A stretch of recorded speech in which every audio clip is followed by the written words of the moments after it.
Even if we think, I just want money and spouse or big car, big house, we only want those things because we think they'll make us happy. And unfortunately, we always usually find out they don't make us happy, but we are still going to chase happiness wherever we think it's going to be there for us. And even though in the short term, telling someone off, bad-mouthing them makes us feel good, in the long run, it leads to nothing but misery.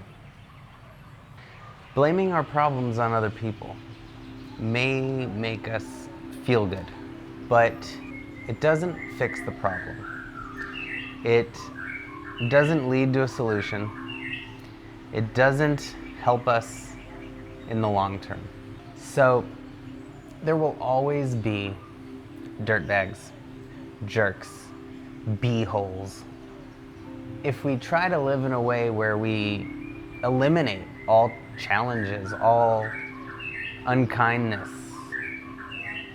we'll have to just become a hermit living in our basement, cut off from the world.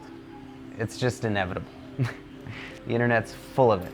So the natural, logical, rational conclusion is to look at how we can become immune to it, overcome it, respond with wisdom instead of chaos, obsession, negativity, doubt, pain, hatred. It's the only logical thing to do. And luckily, it's quite easy, but it has to start with no longer focusing on the other, no longer casting blame. It's always our responsibility and ability to be peaceful. It's never anyone else's. And the blame feels good, the hatred can feel good when we are too sad.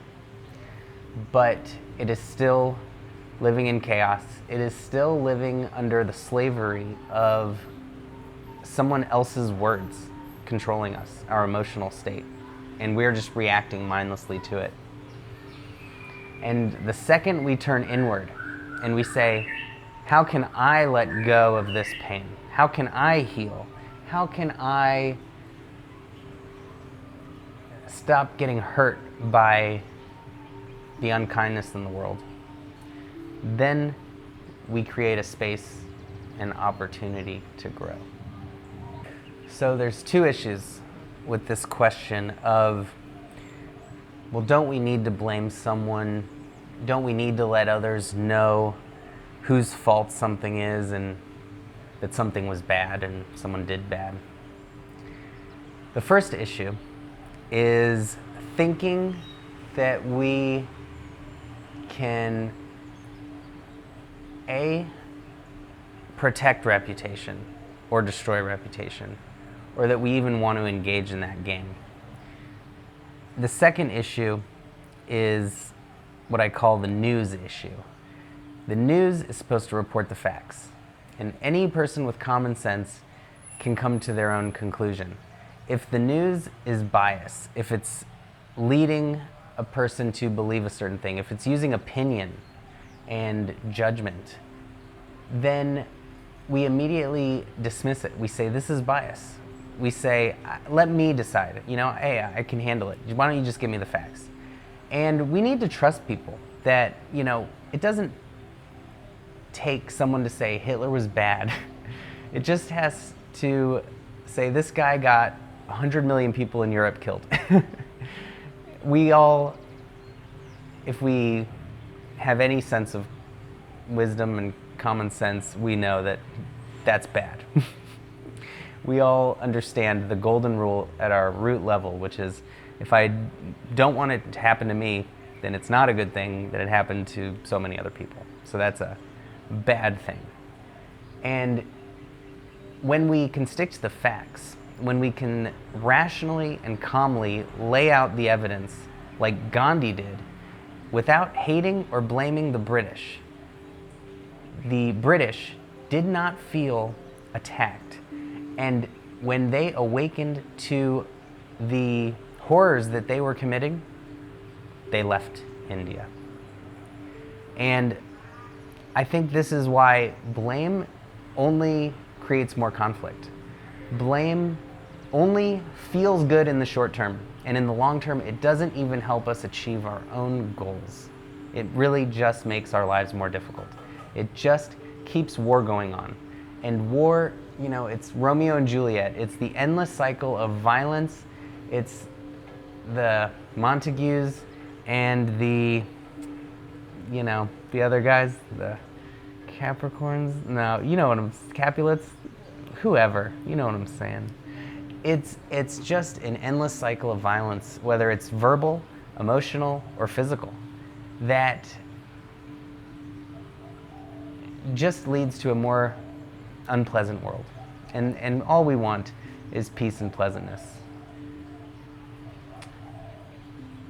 So blame is just chasing the short-term good feeling, satisfaction, the feeling of revenge in exchange for what we truly want in life.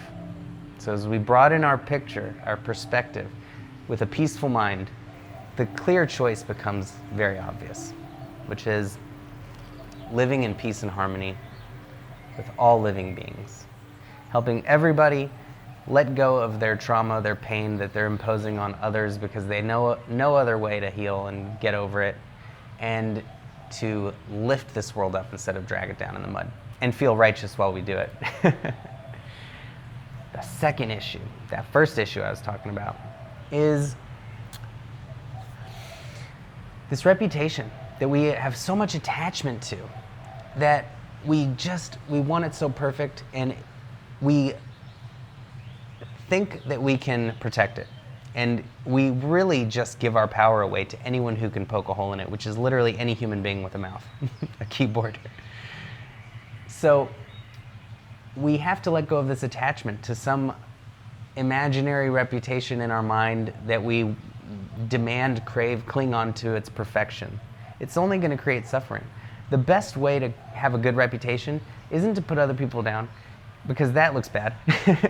It's not to tell everyone something bad about someone. It's not to praise ourselves. It's to just be good and do good. That is the best way to have a good reputation. And in terms of the other people who we're so mad about, who is stressing us out, who we're just full of hatred and rage towards, believe me, people will see the harm they are causing. We don't have to feel so superior thinking that we can manipulate the image of everyone to our will as if we have our own ministry of propaganda at our disposal. People can be absolutely horrible. They can act without thinking. They can act without any concern for others. Humans can cause so much suffering, so much trauma, and are literally responsible for all the problems on Earth. So it's not that they are not deserving of blame, that they aren't responsible for the damage they cause. It is just that the domain which we can control lies within us. We can control these bodies, and that's it. We can have some impact on our mind, and through right thinking, right practice, right living, we can become more peaceful in our minds.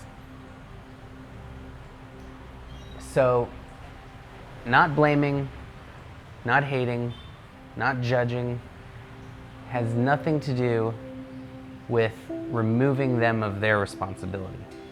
They still have total responsibility for how they treat others.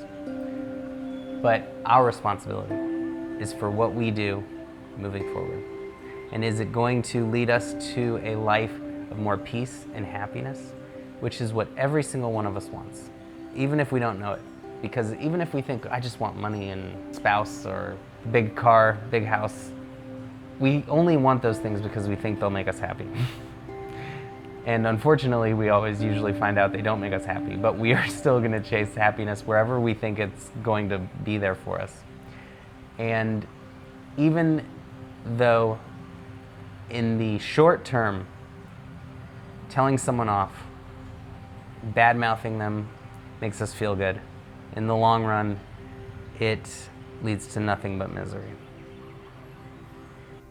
Recently, like so many of us, I've experienced some tragedies in my life, some loss of some very close people. And that is what inspired me to write this book, Grief and Spiritual Healing, because the teachings I lay out here are what helped me survive and get through such a horrible time. And I hope that these teachings can help you and your loved ones as well. It's available on Amazon in print and Kindle. And all the profits will go to a nonprofit foundation to help other people grieving.